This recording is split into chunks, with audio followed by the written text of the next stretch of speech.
Manipur da thokliba Irang asigi Waroisin Puraknaba Hotnabada Nupi Singgi Achouba Laantheng Mathou tari haina Thangmeiband AC MLA Khumukcham Joykishan phongdorakli wafam ase ngasi Thangmeiband Kendra Development Organization gi 15 suba mapok kumon ga mari leinana Khuyathong gi Community Hall da pangthokpa thoramda phangna phongdokhibani thoram aduda MLA Joykishan hai Manipur gi Irang asina maram oiraga aikhoi masel gi marakta pamdaba thodok kya thoraktaba nate thokliba lan asina tungda kari oirakadagi haina tambak ngamdaba fibam amada leiribani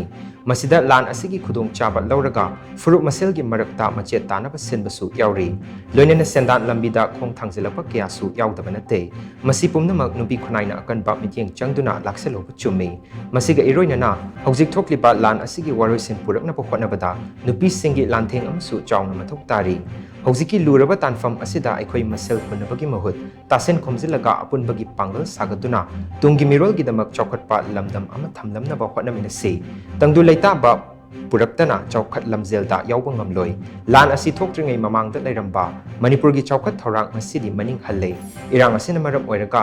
mahaki AC gi manungda paikhatpa thabak thorong kya mangam sanba ngamdana leiri Irang asina maram oiraga tongan ba relief camp singda changjafam loriba inmates sing masa masagi maramdamda khunda leitaraba matam adudata lan asi chada marifut tara loire haina loba yai prefabricated shelter home da inmates sing nungaina thambire haiduna lan loire haibe yaroi maramaduna inmates sing masa masagi maramdamda hanjinaba tagdo nasu achouba thogdang lose madugi damak hotnaba yaba pomnamak lamdam asigi political party CSO sing amadi miyamga tathok tasin tawraga punna changsen minasi haina MLA Joykishan makhatana phongdokhi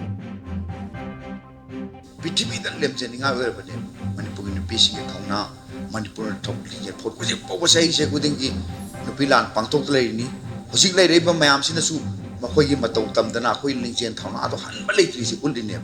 ima sing ima ne mi gok chaba tare ima ichi chel Manipur le nupi mayam su sik se lan theng amal le ga le lan si lan hairaga nongmai kapadu ngata na table lunch